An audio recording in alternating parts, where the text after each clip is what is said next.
Please kindly click on the red subscribe button below this video and subscribe to our YouTube channel. Thanks, God bless you as you do this.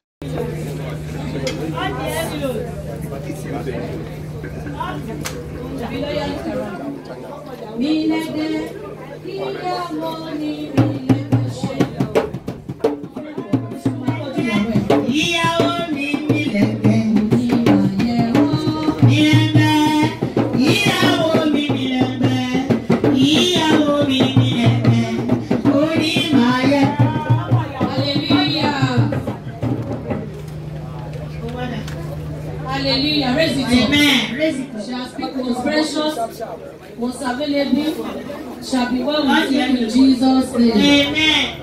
Nabila and please can you come forward? Just stay on this stage. Mommy, Eborai Dada, Mommy Tire ni ayọ̀. Mommy Tire ni ayọ̀, Tire si ayọ̀.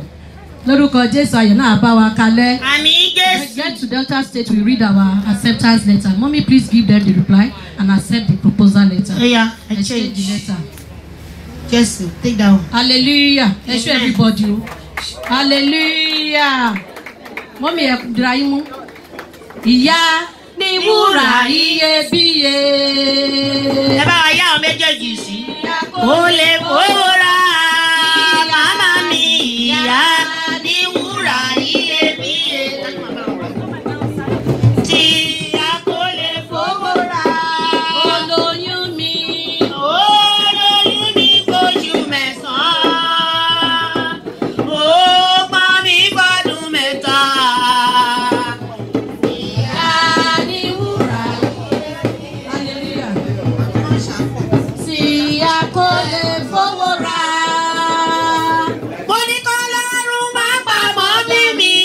Thank you so much for watching our videos, and importantly, you need to subscribe because we drop videos almost every day. Any events going on in Nigeria, Gua TV is always the first to get there. So you just need to subscribe, unless you'll be missing out. And how to subscribe? There's a circle here written Gua TV. Click on it, you see a subscribe button. Click on the subscribe button. That's all. And if any event just take place or you heard something, just go on YouTube, search for Gua TV. You see the. And if you have a big show coming up, any event, you can call us.